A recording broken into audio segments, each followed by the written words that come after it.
Today we're going to take a look at this thing right here. VNET peering. Imagine you have two applications that live in separate regions, in separate resource groups, and you want, like for example in this diagram here, you have two regions, East Canada and East US. And you want your web app that's in East Canada to fetch data from storage account that is in East US using private endpoints. When the applications live in different regions, in different virtual networks, well, what you need to do is you need to connect the two virtual networks, and that's called VNET peering. So let's start from the ground up. I've prepared a simple .NET application that connects to a storage account. I'll deploy that web app here in East Canada, and I will connect this storage account. I already deployed the application. Let's see our first issue. At the moment, I'm using managed identity in my code because I don't want to use any credentials. And why I'm getting this error? Well, I'm getting this error because I have not enabled managed identity for my web app.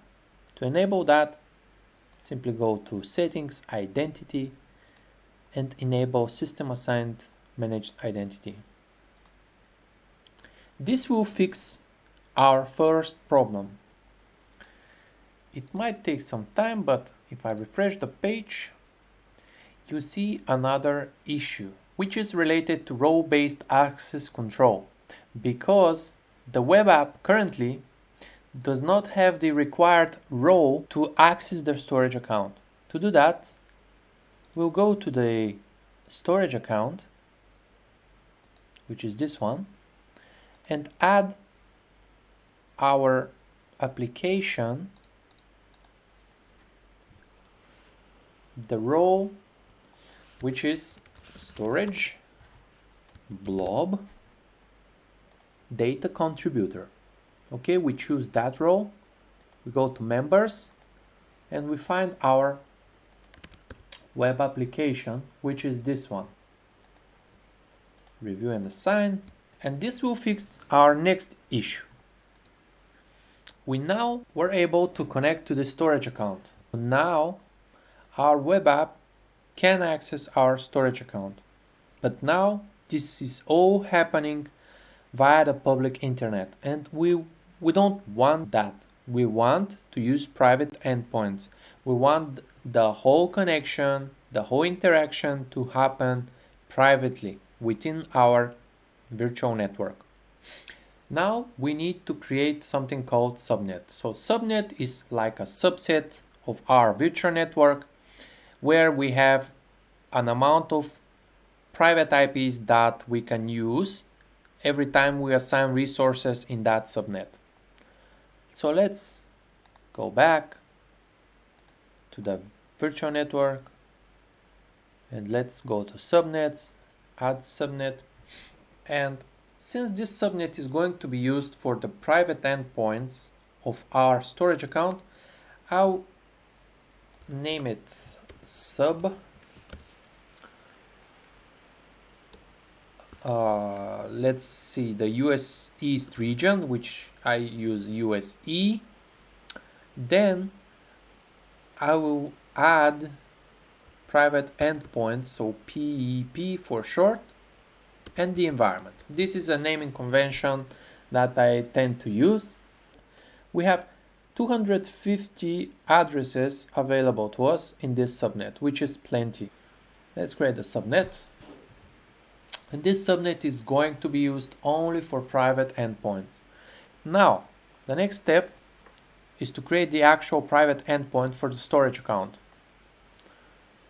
Let's go back to the storage account. Oops. Under networking, under private endpoint connections, let's click on private endpoint. And let's use what I used for preparing this demo, which is private endpoint, the region, storage account, blob, and the environment. Okay, we also need to choose East US. Okay, let's go to resource. We need to choose a blob because the private endpoint will be used to access the blob storage of our storage account. Let's go to virtual network. And here is our VNet for private endpoints. Let's go to the next one, which is the DNS. Choose the defaults here. Next, next, and let's click on create if the validation is okay, which is great. Okay, so that's done. Let's see if we go back. We have the new private endpoint and the new DNS zone created. Now let's try and hit the storage account again, and it works as it should be, because by default we're using the public internet. To change that, go to the storage account, networking, and disable the public network access. So what this will do is it will disable the public network access, and the only way to access the storage account from now on is via private endpoints. So let's try and hit the storage account again, and we're no longer able to, which is expected. Now we need to configure our subnet for the web app. So let's go to the place where the web app is. Let's create a new subnet. Let's call it sub. Okay. Canada East. Let's say web for web app and TV for dev. Again, we have 250 addresses, and that's enough for our demo. Okay, the subnet is created. Now we need to create a VNet integration. We need to say to the web app, hey, you always use the virtual network in your outbound connectivity. To do that, go to the web app. Under networking, there is distinct outbound traffic configuration. Go to virtual network integration. Add virtual network integration.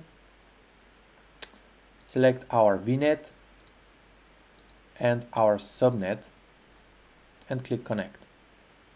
Okay, that's done, but this alone is not enough. So if we try again, nothing is changed because we haven't created the VNet peering yet. To create a VNet peering, let's go to the VNet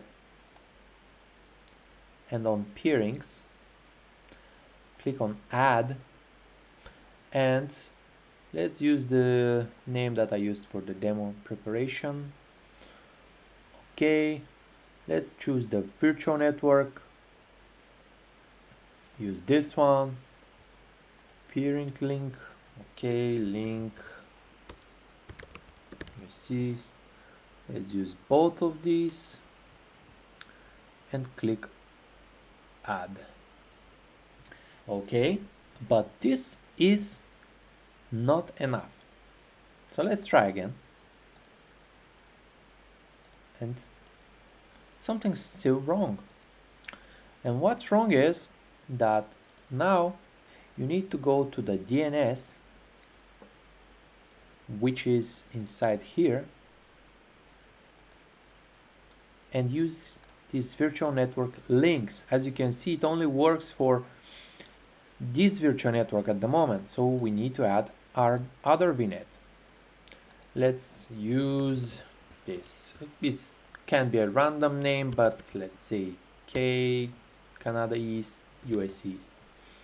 Okay, let's select the East Canada VNet and click on create. Okay, so now both of our virtual networks are integrated with this DNS here Let's try again. And voila, it's working. Now we have this full picture right here. We have the two different regions connected via VNET peering, and we're using private endpoints. The traffic is completely private. Two different regions, two different virtual networks can communicate with one another, which is what VNET peering is all about. That's pretty much it, guys. If you love this video, make sure to like and subscribe, share it with others, and see you next time.